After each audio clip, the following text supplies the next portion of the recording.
Immortal and Martial Dual Cultivation, episode 63. Untuk melihat video selengkapnya, sahabat bisa kunjungi playlist yang telah Sabta Novel sediakan. Yuk mari, kita berimajinasi bersama dan masuk ke alur ceritanya.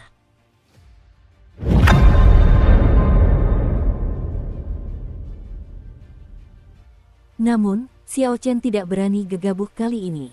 Ia menyapanya dengan hormat. Ye Chen menyapa bibi bela diri leluhur. Aku menyinggungmu kemarin, kuharap bibi bela diri leluhur tidak menyimpannya dalam hati. Wanita itu tersenyum dan mengeluarkan sebotol pil obat yang kemudian diserahkannya kepada Xiao Chen. Ia berkata, tidak masalah. Aku tidak menyangka kau akan datang hari ini.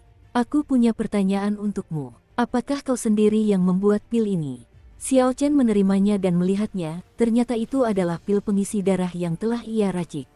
Ia mulai berpikir, dulu, ketika Nangong Yan melihat pil yang kuracik, ia juga sangat kagum. Apakah pil obat yang saya buat mengungkap beberapa rahasia saya? Namun, ini bukan saatnya untuk memikirkan masalah ini. Saat ini, ia seharusnya memikirkan bagaimana menjawab pertanyaan ini.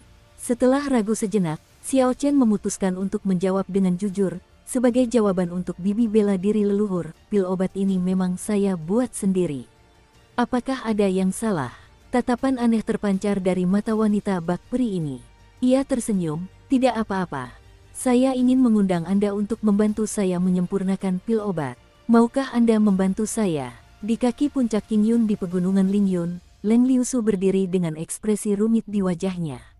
Setelah ragu sejenak, ia akhirnya mengambil keputusan. Ia kemudian berubah menjadi sosok merah cantik yang melesat ke puncak. Tak lama kemudian, ia tiba di halaman Liu Ruyue yang berada di tengah puncak. Ia mengeluarkan sebotol pil obat dan mengetuknya dengan keras sebelum berjalan masuk ke halamannya. Tuan Muda Pavilion, kenapa kau di sini? Xiao Meng keluar dari kamar Liu Ruyue. Ketika melihat Leng Liusu, ia tampak terkejut. Leng Liusu berkata dengan acuh tak acuh, di mana Liu Ruyue? Apakah dia ada di kamar? Xiao Meng sangat menyadari dendam antara Liu Ruyue dan Leng Liusu. Karena itu, ia tidak terlalu menyukai Leng Liusu. Ia berkata dengan suara lembut, kakak Ruyue baru saja tertidur. Sebaiknya jangan ganggu dia sekarang. Dia tidur. Lebih baik begini. Leng Liusu mengeluarkan botol pil dan menyerahkannya kepada Xiao Meng. Meskipun aku tidak tahu nama pil ini bisa mengobati luka luar dan dalam. Cukup efektif untuk keduanya. Xiao Meng menerimanya dengan curiga. Ia membuka botol dan mengeluarkan sebuah pil. Keraguan terpancar di matanya saat ia berkata, kenapa pil ini persis sama dengan salah satu pil milik saudara Ye Chen. Ketika Leng Liusu, yang sudah berjalan menuju pintu masuk halaman, mendengar ini, ia berbalik dengan gembira dan berkata kepada Xiao Meng, apakah kamu pernah melihat pil ini sebelumnya? Siapa yang memberimu? Xiao Meng mengangguk dan mengeluarkan sebotol pil juga. Ia berkata, ini berisi pil yang diberikan saudara Ye Chen kepada Sao yang dulu. Isinya persis sama dengan botolmu. Ye Chen, memang benar dia. Rasanya seperti guntur bergemuruh di benak Liu Liusu, ia berdiri terpaku di sana. Kenapa aku tidak terpikir Ye Chen? Mungkinkah dia yang menemaniku semalaman? Leng Liusu tersadar dan berkata, di mana dia? Kemana dia pergi? Apakah dia masih di puncak Qingyun? Aku harus menemukannya dan mengklarifikasi ini. Leng Liusu tiba-tiba merasa ingin mencari Xiao Chen. Kebenarannya terlalu sulit untuk diterima. Orang yang dicarinya sebenarnya adalah bajingan mesum itu. Ye Chen pergi ke puncak gadis giok bersama Sui Feng pagi-pagi sekali. Di puncak Jade Maiden, Xiao Chen mengira ia salah dengar. Bibi bela diri leluhur sebenarnya menginginkan bantuannya untuk memurnikan pil obat. Meskipun ia tidak bisa merasakan seberapa kuat bibi bela diri leluhur itu, ia menduga bahwa bibi bela diri leluhur setidaknya adalah seorang martial monarch. Dengan kekuatan sebesar itu dan seringnya ia tinggal di puncak Jade Maiden, bagaimana mungkin kemampuan pemurniannya begitu buruk? Bibi bela diri leluhur, apa kau bercanda? Aku hanyalah seorang pemuda tanpa kemampuan apapun. Bagaimana mungkin aku bisa membantu bibi bela diri leluhur dalam memurnikan pil? Nama saya Sen Manjun. Panggil saja saya Senior Sen.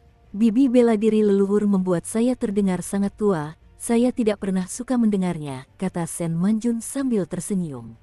Aku bisa merasakan inti spiritualmu, jadi aku tahu tingkat alkimiamu. Untuk pil yang ingin kusempurnakan, masalahnya bukan pada peringkatnya, melainkan pada metode penyempurnaannya. Ini resepnya, silakan lihat dulu. Xiao Chen tiba-tiba merasa takut.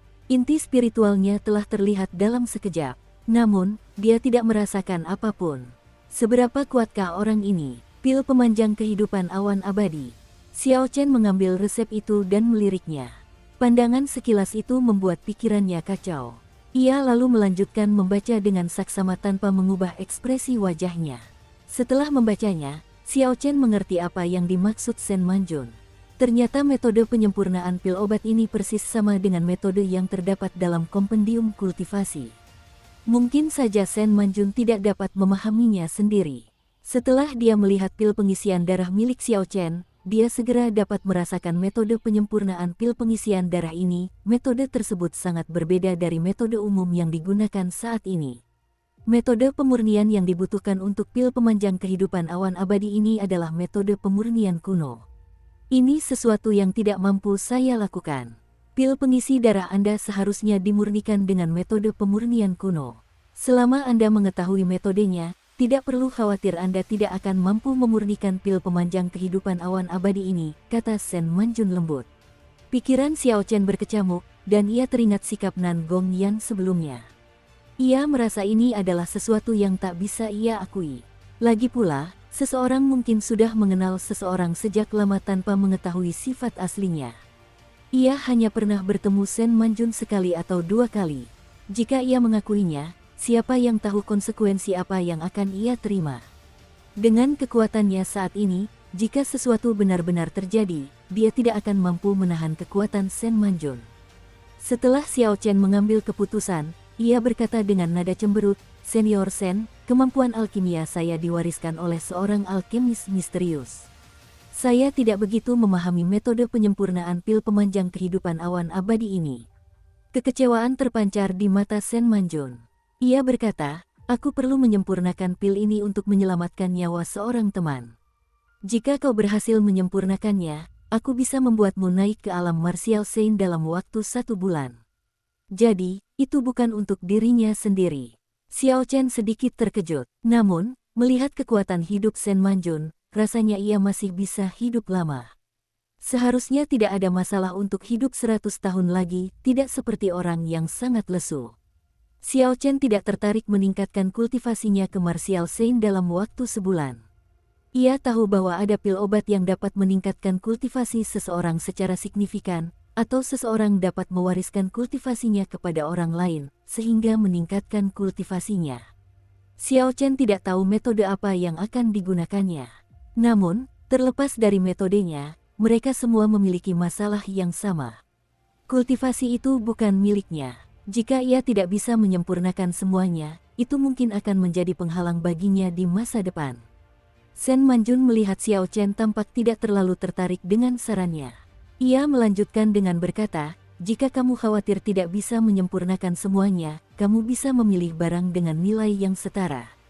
Entah itu batu roh, harta karun rahasia, teknik bela diri, pil obat, senjata roh, atau sirah perang, semuanya baik-baik saja."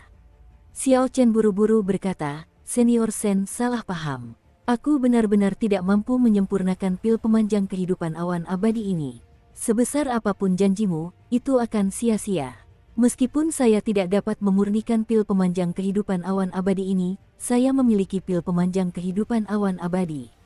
Pil ini diwariskan turun-temurun di klan saya dan tidak pernah digunakan. Jika Senior Sen membutuhkannya, Senior Sen boleh memilikinya." Setelah Xiao Chen selesai berbicara, ia melangkah maju dan mengeluarkan pil pemanjang kehidupan awan abadi dari cincin semesta. Kemudian, ia menyerahkannya kepada Sen Manjun. Perhiasan ini mungkin sangat berharga bagi generasi senior, tetapi sama sekali tidak berguna bagi Xiao Chen. Dia mungkin juga menggunakannya untuk mendapatkan bantuan di sini.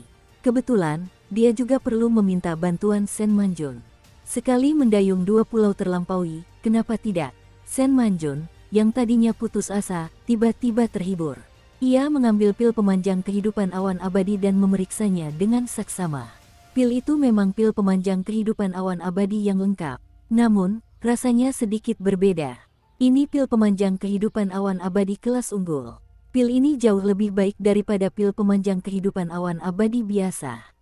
Pil ini bisa memperpanjang hidup seseorang hingga 40 tahun, kata Sen Manjun dengan suara serak ketika akhirnya menyadari perbedaannya. Awalnya ia tak berani berharap. Karena itu, ia tak menyangka akan mendapatkan kejutan yang begitu menyenangkan. Sen Manjun menunjukkan ekspresi bahagia di wajahnya. Ye Chen, apapun yang kau butuhkan, katakan saja padaku. Aku akan segera menyediakannya. Jika aku tak mampu, aku akan meminta bantuan orang lain. Xiao Chen tidak memiliki kebutuhan mendesak apapun. Meskipun bahan-bahan pil kecantikan bergizi sangat dibutuhkan, tidak ada gunanya menukar pil pemanjang kehidupan awan abadi untuk itu. Bolehkah aku mendapatkan batu roh? Akan lebih baik jika aku bisa mendapatkan batu roh kelas medial. Mata Sen Manjun terbelalak lebar. Ia tak menyangka Xiao Chen akan mengajukan permintaan sesederhana itu. Ia tersenyum, ide bagus. Aku bisa memberimu 500 batu roh kelas rendah dan 20 batu roh kelas menengah. Bagaimana menurutmu? Xiao Chen takjub bisa menukarnya dengan begitu banyak batu roh. Setelah beberapa saat, Xiao Chen berkata, sebenarnya, aku datang ke puncak Jade Maiden hari ini untuk meminta bantuan. Aku berharap bisa membeli beberapa ramuan roh. Sen Manjun mengambil catatan yang diberikan Xiao Chen kepadanya. Setelah selesai melihatnya, ia berkata, kamu mungkin tidak punya poin kontribusi. Jadi, kamu datang kepadaku untuk meminta imbalan. Sayangnya, ladang herbal di puncak Jade Maiden berada di luar kendaliku. Lagi pula, herbal spiritual membutuhkan poin kontribusi, kau tidak bisa menggunakan batu roh. Xiao Chen berkata, kalau begitu, bolehkah saya bertanya berapa poin kontribusi yang dibutuhkan untuk mendapatkan ramuan spiritual ini? Apakah senior bersedia menjadi penjamin saya? Saya akan berutang poin kontribusi yang pasti akan saya lunasi dalam waktu 1 bulan. Sen Manjun bergumam sejenak sebelum berkata, kamu mungkin membutuhkan sekitar 500 poin kontribusi. Menjamin seseorang sebagai penjamin tidak sesuai dengan aturan sekte. Namun, jika kamu sangat membutuhkan ramuan spiritual ini, aku bisa memberikan pengecualian untukmu. Xiao Chen merasa gembira dan segera membuat surat perjanjian. Setelah Sen Manjun menerimanya, ia segera memanggil seseorang. Tak lama kemudian, seseorang membawakan semua ramuan yang dibutuhkan Xiao Chen. Ambil batu roh ini dulu. Aku hanya punya 10 batu roh kelas medial. Aku akan meminta seseorang untuk mengirimkan sisanya lusa. Sebelum Xiao Chen pergi, Sen Manjun menyerahkan batu roh itu kepada Xiao Chen. Setelah Xiao Chen meninggalkan paviliun Sen Manjun, ia menatap matahari yang bersinar cerah di langit. Suasana hatinya sedang sangat baik. Dukung terus channel YouTube Sabta Novel. Ia tidak hanya berhasil menyelesaikan urusan yang membuatnya datang ke puncak Jade Maiden, tetapi ia bahkan berhasil mendapatkan banyak batu roh tanpa imbalan apapun. Uang mudah yang mendarat di pangkuannya. Sepertinya mencuri pil obat Ge Yunbin saat itu adalah keputusan yang bijaksana. Xiao Chen tersenyum lebar ketika tiba di ladang herbal tempat Liu Suifeng berada. Sepanjang jalan, ia bertemu banyak murid puncak gadis giok. Mereka semua secantik bunga, mereka semua adalah pemuda rupawan yang memanjakan mata. Tak heran jika ada begitu banyak orang di kaki gunung, berebut kesempatan untuk masuk. Sekalipun mereka di sini untuk membersihkan sampah, tetap saja merupakan suatu keberuntungan bisa bertemu begitu banyak wanita cantik. Xiao Chen tidak dihentikan oleh siapapun untuk diinterogasi di sepanjang jalan, seolah-olah seseorang telah memberitahu semua orang sebelumnya. Ia berhasil langsung menuju ke ladang herbal tempat Liu Suifeng berada. Liu Suifeng duduk dengan lesu di tanah di samping ladang herbal. Ada sepotong jerami di mulutnya dan topi bambu berbentuk kerucut di kepalanya. Ekspresinya sangat buruk. Xiao Chen tersenyum sambil berjalan mendekat, kenapa ekspresimu jelek sekali? Apa kau sudah diputus? Liu Suifeng tersenyum getir, kurang lebih. Si bocah Xiao itu melepas tudungku tadi. Dia langsung menertawakan kepala babiku dan tertawa lama sekali. Itu bahkan tidak terlalu buruk. Dia bahkan memanggil Nona Xingyun. Citraku sudah hancur total. Apa menurutmu Nona Xingyun masih akan peduli padaku di masa depan? Orang ini ingin mengejar seorang gadis, tetapi dia tidak mau mengesampingkan harga dirinya. Xiao Chen sangat membencinya. Dia tidak ingin melanjutkan topik ini. Dia berkata, Aku sudah mendapatkan ramuan yang kubutuhkan. Aku akan turun dan meracik obat untuk adikmu dulu. Mendengar ini, ekspresi Liu Suifeng berubah serius. Tak kusangka bibi bela diri leluhur benar-benar bersedia melakukan ini untukmu. Bagaimana caranya? Saya punya utang 500 poin kontribusi dengan bibi bela diri leluhur sebagai penjamin. Saya bilang akan melunasinya dalam waktu sebulan, jawab Xiao Chen jujur. Mendengar ini, Liu Suifeng berseru kaget, habislah kau. Aku bahkan tidak bisa mengumpulkan 50 poin kontribusi dalam sebulan. Bayangkan kau benar-benar ingin mengumpulkan 500 poin kontribusi dalam sebulan. Mendengar ini, wajah Xiao Chen memucat. Mungkinkah 500 poin kontribusi itu banyak? Lalu mengapa Senior Sen tidak mengingatkanku? Sebenarnya, Xiao Chen telah salah paham terhadap Sen Manjun. Sen Manjun tidak pernah menjalankan misi sekte apapun selama lebih dari 100 tahun. Kesan Xiao Chen tentang nilai poin kontribusi masih melekat pada masa lalunya. Oleh karena itu, ia tidak merasa sulit mengumpulkan 500 poin kontribusi dalam sebulan. Seandainya ia tahu hal itu, ia pasti akan memperpanjang waktu pelunasan pinjamannya. Apa yang akan terjadi jika aku tidak bisa memenuhi tenggat waktu? Tanya Xiao Chen. Liu Suifeng menggaruk kepalanya, sulit dikatakan, belum pernah ada presiden seperti itu. Namun, aturan mengenai poin kontribusi sekte adalah yang terpenting di Paviliun Pedang Langit. Kau akan lebih memahami ini nanti. Jika kau adalah presiden dan tidak bisa mewujudkannya, orang-orang dari aula kontribusi pasti tidak akan membiarkanmu lolos begitu saja. Ini karena mereka tidak bisa begitu saja membiarkan presiden seperti itu terjadi. Xiao Chen memikirkannya sejenak dan merasa bahwa Liu Suifeng masuk akal. Menjadi presiden saja sudah melanggar aturan. Jika dia gagal memenuhi perjanjian, dampaknya akan sangat besar. Kalau kita tinjau dari sudut pandang lain, maka jika Xiao Chen termasuk orang yang berada di jajaran atas, demi menjaga gengsi balai kontribusi, dia pasti rela membunuh ayam untuk menakuti monyet agar orang-orang tidak menjelek-jelekkan mereka. Catatan, bunuh ayam untuk menakuti monyet, ini berarti menjadikan seseorang contoh, agar semua orang patuh. Liu Suifeng berkata, Ye Chen, mengapa kamu tidak meminta bibi bela diri leluhur untuk memperpanjang batas waktu? Saat mereka berdua sedang berbicara, sekawanan besar burung menukik turun dari langit. Burung-burung ini memilih waktu yang tepat saat Liu Suifeng teralihkan perhatiannya. Liu Suifeng sudah kesal. Melihat situasi ini, ia mengumpat, bajingan. Kalian sudah selesai. Sua. Liu Suifeng menjentikkan jarinya dan beberapa batu terlempar keluar. Seketika, beberapa burung jatuh dari langit. Terdengar beberapa suara, sua, lagi dan kawanan burung itu pun ketakutan.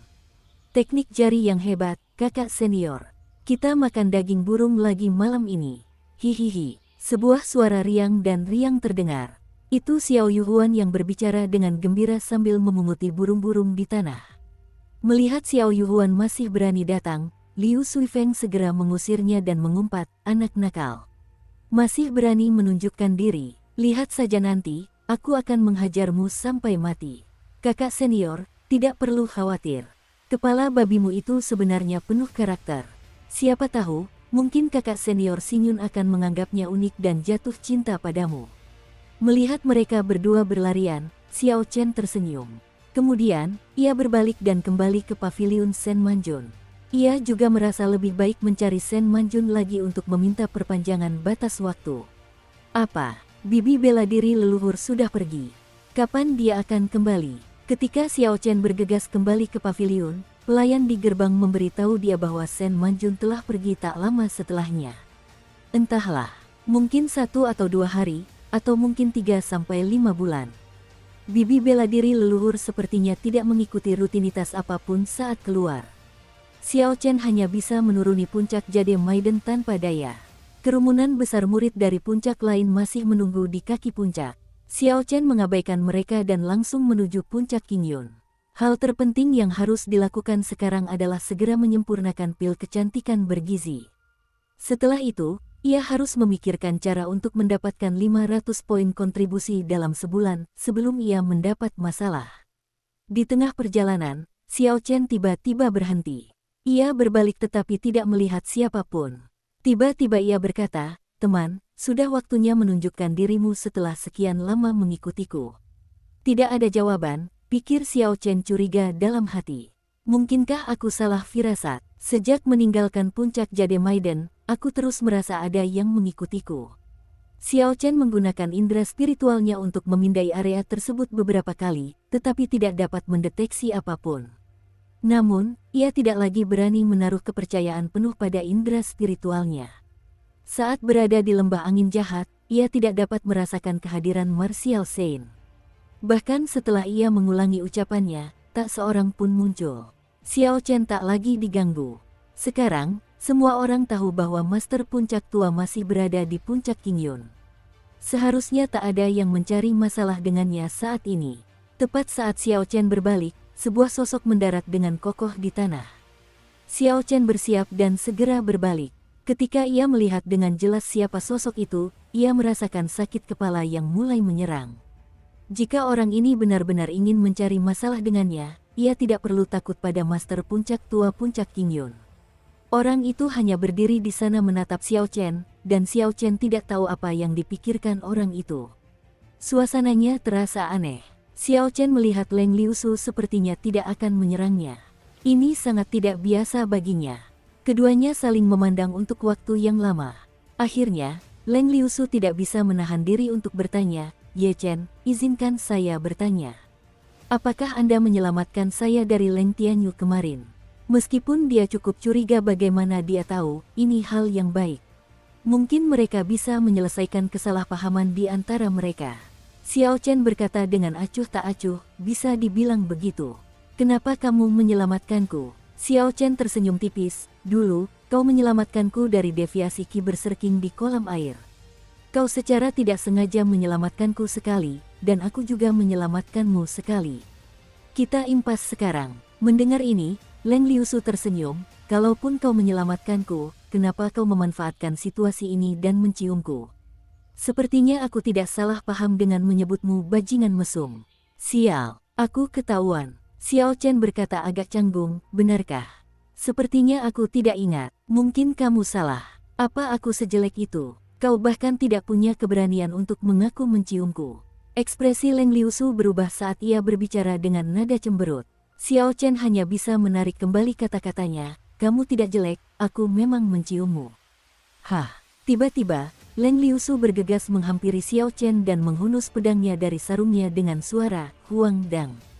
Cahaya pedang itu sangat menyilaukan, membawa angin kencang saat menebas Xiao Chen dengan ganas.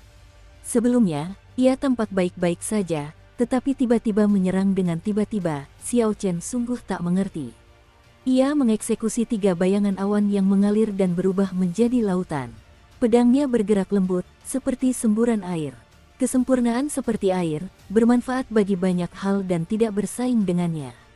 Meskipun tampak tidak bersaing, ia bersaing dengan tidak bersaing. Sekuat apapun gaya yang ada, ia tidak dapat menimbulkan riak yang besar. Kesempurnaan seperti air, bermanfaat bagi banyak hal tetapi tidak mengganggunya. Mungkin tampak tidak mengganggu, tetapi ia melakukannya dengan tidak mengganggu. Sekuat apapun gaya yang ada, ia tidak akan mampu menimbulkan riak. Sekalipun menimbulkan riak, ia akan segera tenang. Kau mungkin menggunakan pasukan yang luar biasa dengan ribuan prajurit dan kuda untuk membelah gunung dan lautan, tetapi aku tetap tak bergerak, mengganggu dengan tidak mengganggu. Inilah kebenaran dari 3 bayangan awan yang mengalir. Untuk menyerang balik sambil bertahan, untuk menghadapi 10.000 perubahan dengan tidak berubah. Sial, Leng Liusu mundur selangkah, ada keterkejutan di wajahnya. 3 bulan yang lalu, ia masih bisa dengan mudah menghempaskan Xiao Chen. Meskipun ia sekarang adalah seorang Martial Saint tingkat rendah, ia tidak mampu membuatnya mundur. Leng Liusu mendorong kakinya dari tanah dan kembali mengayunkan pedangnya ke arah Xiao Chen. Xiao Chen sedikit mengernyit dan menghunus pedangnya dengan suara, "Huang Dang." Kali ini, ia tidak menghindari pedangnya. Serangan Leng Liusu tidak mengandung niat membunuh. Jika mereka bertarung, itu akan memakan waktu lama untuk berakhir. Xiao Chen benar-benar tidak punya waktu untuk disia-siakan dan hanya bisa mencoba mengambil risiko. Benar saja, bilah pedang Leng Liusu berhenti setengah inci dari dahi Xiao Chen. Begitu pedang itu berhenti, angin kencang bertiup ke arah Xiao Chen, menyebabkan rambutnya tertiup ke belakang. "Apa kau tidak takut aku membunuhmu?" Leng Liu berkata dengan dingin, dari sekian banyak master yang bisa dipilih, kau memilih Liu Ruyue. Ekspresi Xiao Chen berubah dingin, ini adalah sesuatu yang tidak ingin didengarnya. Ia berkata dengan acuh tak acuh, aku bebas memilih majikan manapun yang kuinginkan. Aku yakin keluhan-keluhan ini telah diselesaikan. Aku memberimu kesempatan untuk membunuhku sebelumnya, tetapi kau tidak memanfaatkannya. Kalau begitu, aku pamit dulu. Setelah mundur beberapa langkah, Xiao Chen berbalik dan melancarkan seni terbang awan naga biru. Ia kemudian melayang di tanah dan segera menghilang dari pandangan Leng Liusu. Sambil memperhatikan Xiao Chen pergi, Leng Liusu tersenyum lembut, pergi setelah selesai. Tidak ada yang namanya makan gratis. Liu Ruyue, mari kita lihat bagaimana kau akan bersaing denganku kali ini. Setelah Xiao Chen kembali ke puncak Qingyun, ia tidak ingin memikirkan Leng Liusu. Ia dengan hati-hati mulai mempersiapkan diri untuk menyempurnakan pil perawatan kecantikan. Meskipun tingkatan pil ini tidak tinggi, bahan-bahan yang dibutuhkannya langka dan sulit untuk disempurnakan. Di antara bahan-bahannya, herba haruslah yang sudah berumur tertentu. Untuk mencegah kegagalan, ia telah menyiapkan total 5 set bahan. Inilah alasan mengapa herba-herba itu begitu mahal. Ketika Xiao Chen mengeluarkan kuali obat naga Asure, sosok Feng Feixue muncul di benaknya. Ia tersenyum lembut sambil mengingat kembali pikirannya, sepertinya aku sudah lama tidak membuat pil baru. Aku penasaran seperti apa tingkat keberhasilannya nanti. Xiao Chen mengeluarkan ramuan-ramuan dari cincin semesta satu persatu dan menatanya di atas meja. Kemudian, ia memejamkan mata dan dengan hati-hati mengingat langkah-langkah penyempurnaan pil perawatan kecantikan. Tak lama kemudian, Xiao Chen perlahan membuka matanya, wajahnya dipenuhi rasa percaya diri. Ia menjentikkan jarinya dan 6 helai api ungu, terpisah sekitar setengah meter, berubah menjadi bola-bola yang melayang di sekitar Xiao Chen. Sekarang, kultivasi Xiao Chen jauh lebih tinggi daripada saat ia berada di kota Mohe. Tentu saja, ia tidak perlu khawatir kehabisan esensi. Ia juga tidak perlu khawatir kehilangan kendali, dan hanya mampu mengendalikan satu api. Begitu dia menyemburkan api, tangan kirinya menghantam meja, dan dengan cekatan menyebabkan 6 jenis tanaman obat beterbangan masing-masing memasuki api dan dimurnikan. Hanya dengan pikiran Xiao Chen, inti spiritualnya memasuki api, langsung memasuki bagian dalam ke-6 herba, dan dengan cepat menemukan intinya. Kemudian Xiao Chen memanipulasi api tersebut agar terbakar secara spiral. Ke-6 api itu berputar cepat di sekitar Xiao Chen. Ramuan-ramuan itu mulai meleleh di dalam api.